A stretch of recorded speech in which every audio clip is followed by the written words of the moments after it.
আসসালামু আলাইকুম। আজ আমি আপনাদের সাথে ৪ বছরের মেয়ে বাচ্চার জন্য একটি নিমা কাটিং ও সেলাই করে দেখিয়েছি। নিমা জামাটি তৈরি করতে কতটুকু কাপড় লেগেছে আমি কিন্তু এই ভিডিওতেই বলে দেব। ভিডিওটি না টেনে পুরো ভিডিওটি দেখবেন, তাহলে আপনারা জামাটি তৈরি করে নিতে পারবেন। জামাটি তৈরি করার জন্য আমি এখানে ১ গজ পরিমাণ কাপড় নিয়েছি। তো কাপড়টি আমি সম্পূর্ণ মেলে নিলাম। মেলে নিয়ে একটি ভাঁজ দিয়ে নেব। তো এখানে আমি ১ ভাঁজ ২ পাট করে নিয়েছি। বন্ধ সাইড আমার দিক, অপর সাইড খোলা।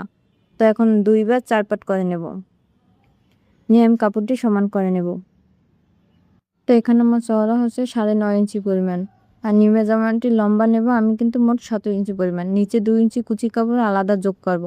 তো এখানে আমি লম্বা নেব ১৬ ইঞ্চি পরিমাণ, ১৫ ইঞ্চি থাকবে, আর নিচে ২ ইঞ্চি যোগ করে মোট ১৭ ইঞ্চি হবে।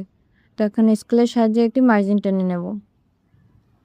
তো মার্জিন বরাবর এখন আমি কাটিং করে নেব। আপনারা এই নিয়মটি ফলো করে যে কোনো বয়সের জন্য বানিয়ে নিতে পারবেন। তো এখন দেখুন কাপড়টি আমি কিন্তু সুন্দর করে মেলে নেব। এখানে ২টা ভাঁজ আছে। এখানে যে খোলা পাশটা আছে সেই পাশটা কিন্তু আমার দিকে থাকবে। এটা আমি বুতামগা তৈরি করার জন্য এক্সট্রা কাপড় নিয়েছি। এখানে আমি ২ ইঞ্চি চওড়া নিয়ে কাপড়টা ভাঁজ দিয়ে নেব।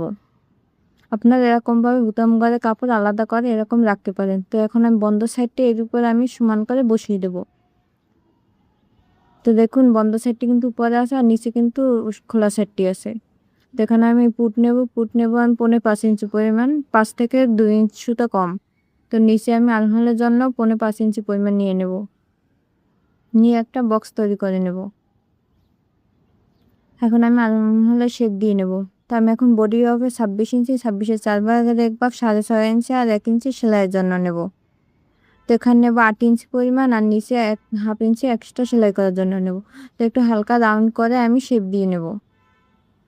তো গলা নেব এখানে আমি ২.৫ ইঞ্চি পরিমাণ, ২ ইঞ্চি থেকে ২ সুতো কম। আর নিচে লম্বা নেব সামনের গলার জন্য ৪.৫ ইঞ্চি পরিমাণ, আর পিছনের গলার জন্য ১.৫ ইঞ্চি পরিমাণ। নিয়ে আমি একটা বক্স তৈরি করে নেব। এখন সামনের এবং পিছনের গলায় শেপ দিয়ে নেব।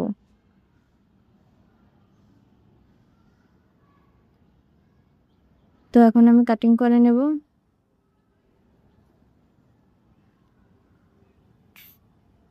নিচ থেকে কিন্তু আপনার ১/২ ইঞ্চি পরিমাণ হালকা রাউন্ড করে দিবেন, তাহলে কিন্তু দেখতে সুন্দর লাগবে। তো আগে আমি পিছনের গলাটা কাটিং করে নেব। নিয়ে পিছনের গলাটা সরিয়ে নিয়ে সামনের গলাটা কাটিং করে নেব। এরকমভাবে জামার সাথে বুতাম পট্টির গড় একসাথে রাখলে কিন্তু সেলাই করতে অনেক সুবিধা হয়। তো আপনারা চেষ্টা করবেন এরকমভাবে রাখার। তো এখন বাড়তি যে কাপড় আছে সেই কাপড়টি মেলে নিলাম। এই কাপড়টি দিয়ে কিন্তু আমি হাতা তৈরি করব। তো আমি এখানে গটি হাতা তৈরি করব। তো গটি হাতার জন্য আমি লম্বা নিয়েছি ৪ ইঞ্চি পরিমাণ, আর চওড়া এখানে আমার ৯.৫ ইঞ্চি পরিমাণ আছে। তো স্কেলের সাহায্যে আমি মার্জিন টেনে নিলাম। আমরা যে হাতা তৈরি করি সেরকমভাবে হাতার শেপ দিয়ে নিয়েছি, শুধু একটু হাতার চওড়াটা একটু বাড়িয়ে দিয়েছি। দিয়ে এখন আমি কাটিং করে নেব। তো আমি এখন কাটিং করে নেব। তো আমি একই সাথে কিন্তু আমি ২টা হাতা কাটিং করে নিয়েছি। তো হাতার সামনে কিন্তু আমি ইলাস্টিক দিব না, তো কাপড়ের মাধ্যমে পাইপিং দিয়ে হাতাটি সেলাই করে নেব। তাই পাইপিংটা আমি কেটে নেব। তো হাতার মুহুরির মাপ অনুযায়ী আমি কেটে নিয়েছি। এখানে ২ হাতার পাইপিং একই সাথে আমি কাটিং করে নেব। তো এখন ২টা হাতার পাইপিংই কিন্তু আমি কাটিং করে নিয়েছি। তখন যা বাড়তি যে কাপড়টা সেই কাপড়টা দিয়ে নিচে কুচি কাপড় আমি কাটিং করে নেব। তো দেখুন কুচি কাপড়ের লম্বা নিয়েছি ৩ ইঞ্চি পরিমাণ, ২ ইঞ্চি থাকবে আর ১ ইঞ্চি সেলাই করার জন্য এক্সট্রা নিয়েছি। এখন কুচি কাপড়টা আমি কেটে নেব। কাপড়টা আমি জোড়া দিয়ে কুচি দিয়ে নেব। দেখুন গলায় যে আমি পাইপিং দেবো সেই পাইপিংয়ের কাপড়টা কেটে নেব। পাইপিংয়ের কাপড়টা কিন্তু আড়াআড়িভাবে কাটিং করতে হয়। তো আমার কাপড় ছোট দেখে আমি কিন্তু ৩টে কাপড় কেটে নিয়েছি। কাপড়গুলো আমি জোড়া দিয়ে সেলাই করে নেব। তো আমি চলে আসলাম মেশিনে। প্রথমে আমি সামনের পাট সেলাই করে নেব। প্রথমে আমি বাম সাইডের পট্টির কাপড়টা আগে সেলাই করে নেব। এই বাম সাইডে কিন্তু আমি বুতাম লাগাবো। তো বুতাম লাগানোর ঘরটা কিন্তু একটু চওড়া হয়। তো আমি দেখুন যেখানে কাটমার্ক করে দিচ্ছি সে মাছ বরাবর থেকে বাস করে কাটমার্ক পর্যন্ত আমি বাস করে নেব। এটা কিন্তু একটু চওড়া করে সেলাই দিতে হবে। তো আপনার ভিডিওতে দেখতে পাচ্ছেন আমি কীভাবে সেলাইটা দিয়ে নিচ্ছি। আপনারা এরকমভাবে সেলাইটা দিয়ে নিলে আপনাদের বুঝতে সুবিধা হবে। তো আমার বুতাম কিন্তু যে ঘরে আমি লাগাবো সেই ঘরটা কিন্তু আমি সেলাই করে নিয়েছি। তো এখন বুতামের ঘর যেটা লাগাবো সেটা কিন্তু এখন সেলাই করে নেব। সেটা কিন্তু আমি নিচের দিকে ভাঁজ দিয়ে নেব। মানে আমি উল্টো সাইডে কিন্তু ভাঁজ দিয়ে নেব। আপনারা ভিডিওতে দেখতে পাচ্ছেন আমি কীভাবে ভাঁজটা দিয়ে নিয়েছি। তবুও যদি আপনাদের বুঝতে সমস্যা হয় আমাকে কমেন্ট করে জানাবেন। তো আমি বুতামের ঘরটাও কিন্তু সেলাই করে নিয়েছি। বুতামের ঘরটা কিন্তু উপরে হবে, আর যে কাপড়টা আমি বুতাম লাগাবো সেই কাপড়টা কিন্তু নিচে থাকবে। অবশ্যই আপনারা এরকমভাবে সেলাই করে নেবেন। তো এখন সামনের পাটের উপর পিছনের পাট বসিয়ে আমি কিন্তু কাপ জয়েন করে নেব। আমার ভিডিওটি কেমন লেগেছে অবশ্যই কমেন্ট করে জানাবেন, আর ভালো লাগলে আমার চ্যানেলটি সাবস্ক্রাইব করে দিবেন। তো আমি কিন্তু কথা বলতে বলতে কাপ জয়েন করে নিয়েছি। তো এখন আমি গলায় পাইপিংটাও সেলাই করে নেব। তো পাইপিংটা সেলাই করার আগে আমি পাইপিংয়ে কাপড়টা জয়েন করে নেব। তো অফ ক্যামেরা পাইপিংগুলো আমি জোড়া দিয়ে নিয়েছি। তখন জামার সাথে অ্যাটাচ করে নেব। তো কিন্তু আমাদের জামার কাপড়টা কিন্তু উল্টো সাইডে আসে, আর পাইপিংয়ের কাপড়টাও কিন্তু উল্টো সাইডে। তো সামনের দিকে একটু ভেঙে বাঁশ দিয়ে নিয়ে পাইপিংয়ের কাপড়টা আস্তে আস্তে করে সেলাই দিয়ে নেব। পাইপিংয়ের কাপড়টা কিন্তু টানা যাবে না, টানলে কিন্তু বড় হয়ে যাবে এবং পরে সেলাই দিতে গেলে কুঁচকে থাকবে। তো নিচের দিকে বাঁশ দিয়ে আমি পুরো পাইপিংটা সেলাই করে নিয়েছি এবং সুন্দর ফিনিশিংয়ের জন্য একটু একটু করে কাট করতে হবে যাতে সেলাইটা কেটে না যায়। তো একটু একটু করে কাট করে নিয়ে জামাটা সোজা দিকে আমি উল্টিয়ে নেব। তো সোজা দিকে এনে কিন্তু পাইপিংয়ের কাপড়টা উল্টিয়ে নিয়ে সুন্দর করে একটা বাঁশ দিয়ে তারপর আর একটি বাঁশ দিয়ে নেব। আগে যে সেলাইটা দিয়েছি সেই সেলাইয়ের উপর কিন্তু আমি পাইপিংয়ের কাপড়ে সুন্দর করে বাঁশ দিয়ে নেব, নিয়ে এখন সেলাই করে নেব। ফির সামনে শুরুতে আপনার ব্যাক স্টিচ দিয়ে নেবেন। এটা কিন্তু আস্তে আস্তে করতে হবে, আমি কিন্তু একটু স্পিড বাড়িয়ে দেখিয়েছি। আপনারা কিন্তু পাইপিংয়ের কাপড়টা আস্তে আস্তে করে সেলাই করে নেবেন, তাহলে আপনাদের ফিনিশিংটাও সুন্দর আসবে। তো আমি পুরোটা সেলাই করে নিয়েছি।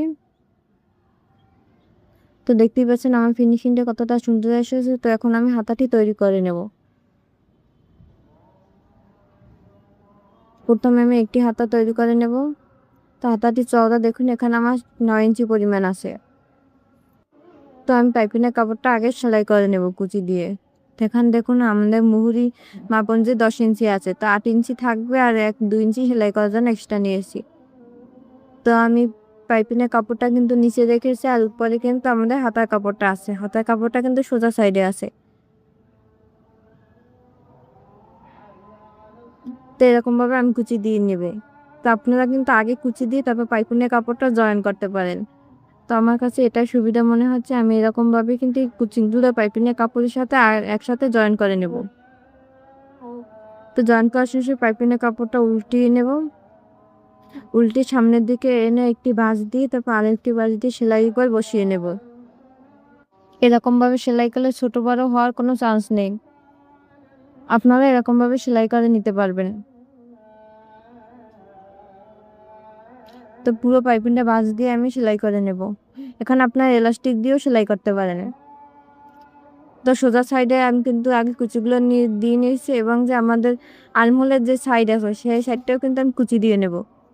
আমরা যে কুচিগুলো যেদিক ফিরিয়ে দিয়েছি সেই দিক ফিরিয়ে কিন্তু আমি কুচিগুলো দিয়ে নেব, তাহলে কিন্তু দেখতে সুন্দর লাগবে। আপনারা আগের কুচিগুলো যেদিক ফিরিয়ে দিয়েছেন তো আর্মহোলের দিকেও সেদিক ফিরিয়ে কিন্তু কুচিগুলো দিয়ে নেবেন। তো এবার হাতার কাপড়টা সুন্দর করে আমি ভাঁজ করে মাঝখান থেকে একটু চিহ্ন করে নেব। তো এবার আমি বডির যে কাপড়টা আছে সেই কাপড়টা যেখান থেকে আমি পুট জয়েন করেছি সেই জোড়া থেকে আমি যে হাতার কাপড়ে মাঝ বরাবর দাগ দিয়ে নিয়েছি সেখানে আমি বসিয়ে নেব। বসিয়ে আগে এক সাইড সেলাই করে নেব। এরকমভাবে সেলাই করলে কিন্তু কুচিগুলো চতুর্দিকে সমান থাকে। তো এরকমভাবে কিন্তু আমি এক সাইড আগে সেলাই করে নেব। একটু ছোটো বড় হলে আপনার আরেকটি কুচি দিয়ে নেবেন, বাড়িয়ে কমিয়ে নিতে পারেন। তো আমি এখন আরও একটি সাইড সেলাই করে নেব।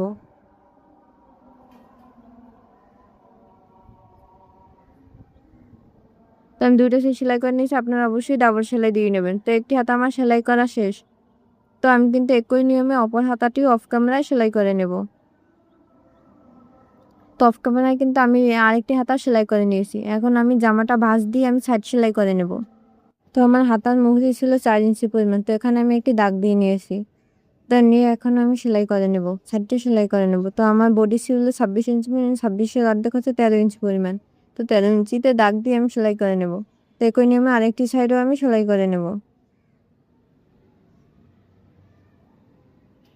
তো আমি 2টা সাইড কিন্তু সেলাই করে নিয়েছি। তো এখন নিচে কুচি কাপড়গুলো আমি আগে থেকে জয়েন করে নিয়েছি এবং একটি সাইড থেকে এক পাশে আমি সেলাই দিয়ে নিয়েছি একটা মাথা। তো এখন ওর নিচ থেকে আমি একটু অল্প পরিমাণ করে সেলাই দিয়ে নেব। তো পুরোটা কিন্তু আমি সেলাই দিয়ে নিয়েছি। তো এখন আমি জামার সাথে জয়েন করে নেব। তো জামার কাপড়টা আমার সোজা দিকে আছে আর কুচির কাপড়টা আমার উল্টো সাইডে আছে। তো ব্যাগ স্টিচ দিয়ে নিলাম। তো অল্প একটু একটু দূরত্ব রেখে আমি কুচিগুলো দিয়ে নেব। আপনারা চাইলে এগুলো কিন্তু মেশিনের সাহায্যেও আগে কুচিগুলো করে নিতে পারেন। তো আমি পুরোটা কুচি কিন্তু দিয়ে নিয়েছি। তো কুচির উপরে এখন একটা চাপ সেলাই দিয়ে নেবে, এতে কুচিগুলো সুন্দর করে কিন্তু থাকবে। ফিনিশিং এর সাথে কুচিগুলো বসে থাকবে। অবশ্যই আপনারা কুচির উপরে একটি চাপ সেলাই দিয়ে নেবেন। তো আমি চাপ সেলাইটা দিয়ে নিয়েছি। তো এটাই ছিল আমার নিমে জামার ফাইনাল লুক। তো কেমন হয়েছে অবশ্যই